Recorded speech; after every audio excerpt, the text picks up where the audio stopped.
오늘 시편 143편은 우리 성경에는 표제에 단순히 다윗의 시라고만 적혀 있지만 헬라어로 번역된 70인역 성경에는 오늘 시편 143편의 표제에 그 아들이 그를 추격할 때라는 표제가 나옵니다.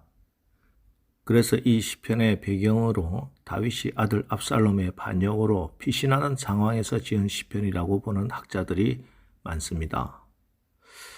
살다 보면 억울한 일을 겪을 때가 있지요.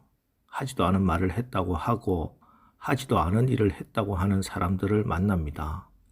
그때 참 괴롭고 억울하지만 사실 억울한 일은 괜찮습니다. 억울하니까요.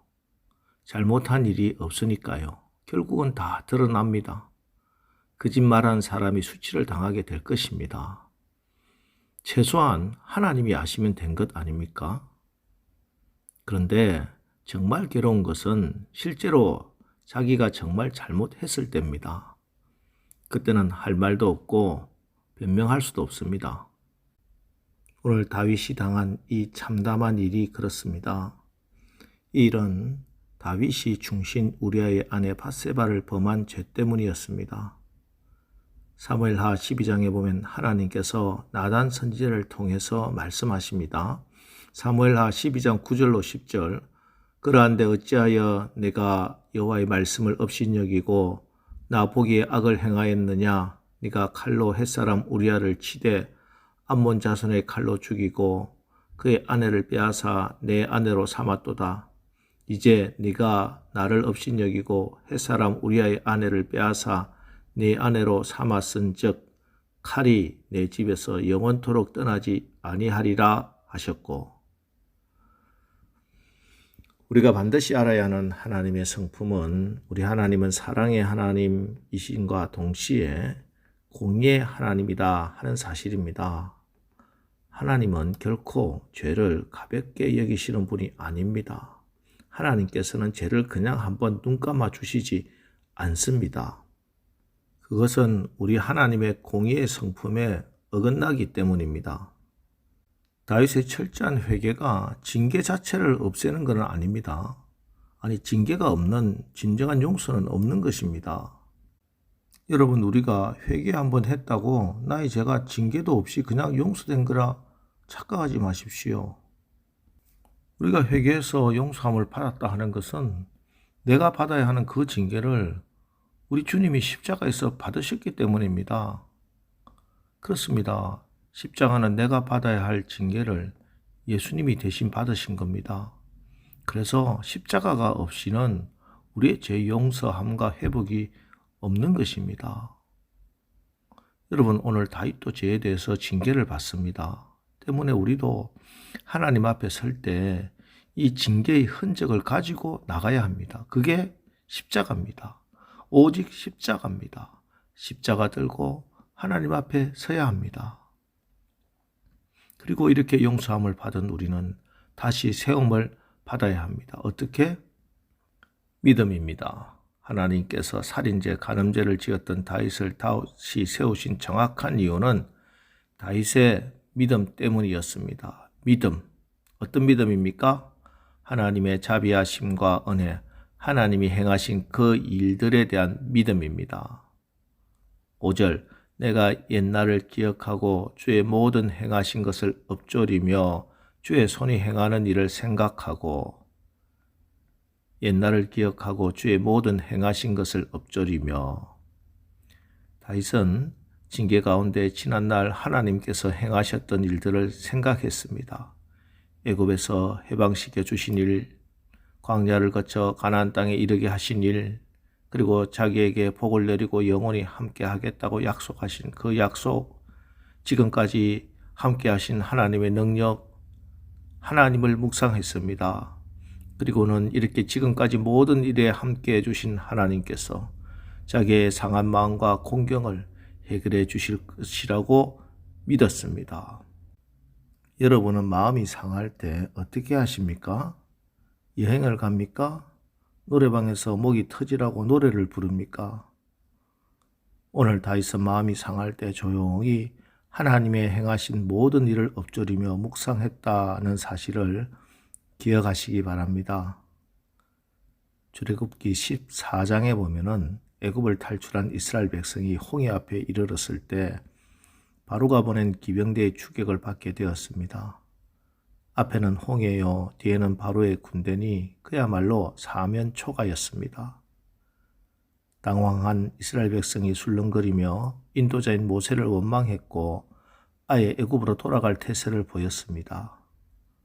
그때 모세가 선언합니다. 출애굽기 14장 13절 14절 너희는 두려워 말고 가만히 있어서 여호와께서 오늘날 너희를 위하여 행하시는 구원을 보라. 너희가 오늘 본 애굽 사람을 또다시는 영원히 보지 못하리라. 여호와께서 너희를 위하여 싸우시리니 너희는 가만히 있을지니라. 떠들지 말고 엉뚱한 생각하지 말고 하나님만 바라고 하나님의 구원을 바라라는 말씀입니다. 다윗은 속이 상할 때 조용히 하나님께서 하신 일을 묵상했습니다. 사람의 일들을 생각하면 속만 더 상할 뿐입니다. 하지만 하나님을 묵상하고 기도하면은 하나님이 일하시고 치유하십니다. 시편 62편 5절 나의 영혼아 잠잠히 하나님만 바라라. 대저 나의 소망이 저로 쫓아 나는도다. 예레미야 애가 3장 24절로 26절 내 심령에 이르기를 여호와는 나의 기업이시니 그러므로 내가 저를 바라리라 하도다. 무릇 기다리는 자에게나 구하는 영혼에게 여호와께서 선을 베푸시는도다.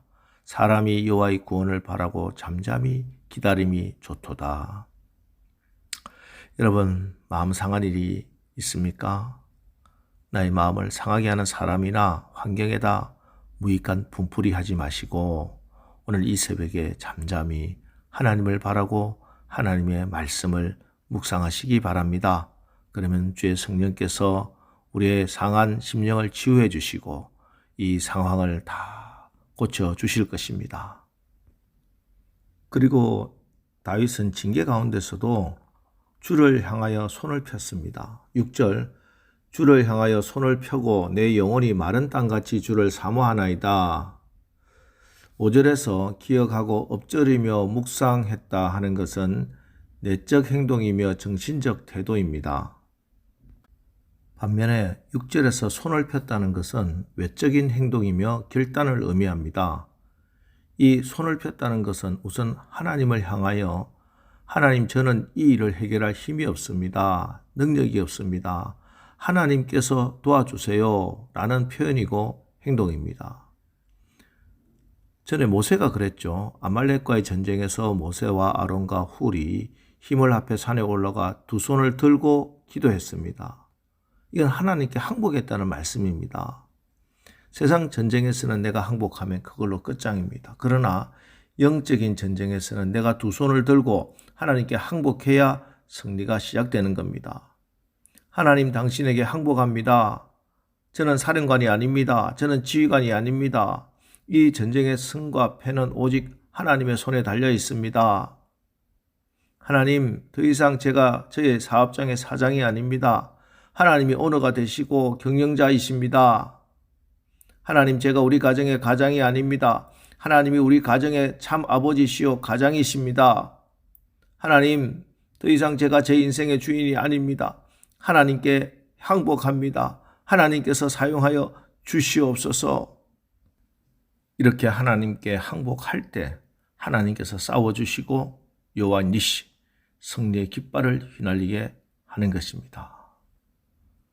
우리가 무엇으로 자신의 죄와 허물을 용서받고 다시 하나님의 회복하심의 은혜를 입을 수 있겠습니까? 오로지 하나님의 선하신 성품과 그분의 약속에 의지하는 믿음으로 겸손히 하나님 앞에 두 손을 펴고 하나님을 의지하는 것입니다. 오늘 이 새벽 조용히 하나님을 향하여 하나님의 성품과 행하신 구원의 역사를 십자가를 묵상하며 하나님을 향하여 손을 펴시기 바랍니다. 그라여 오늘도 하나님이 싸워주시고 하나님이 승리하게 하시는 그 승리의 깃발을 날리는 간증의 주인공 되시기를 주님의 이름으로 축원합니다. 기도하겠습니다. 하나님, 세상과 사람들로 인해 우리의 마음이 상하고 아픕니다. 이럴 때 우리가 분별력 잃어버리고 좌충우돌하지 않게 하시고 오늘 다윗처럼 조용히 하나님께서 하신 일들 묵상하며 하나님만을 바라고 하나님께 기도하게 하옵소서. 하나님, 이제 나의 힘으로 해보려고 꽉 쥐고 있던 나의 손을 주님을 향해 펴니다. 주님, 이 손을 잡아주시고 일으켜 세워 주옵소서. 하나님이 싸워주시고 승리하게 하옵소서. 예수님의 이름으로 기도합니다. 아멘. 이제 오늘 말씀을 붙들고 주여, 우리도 오늘 다윗처럼 조용히 하나님께서 하신 일들 묵상하며 하나님만 바라고 하나님께 손을 펴고 항복하여 하나님이 싸워주시고 승리하게 하는 삶을 살게 하옵소서. 오늘 말씀을 붙들고 우리 합심해서 기도하고 나가겠습니다. 우리 기도하겠습니다.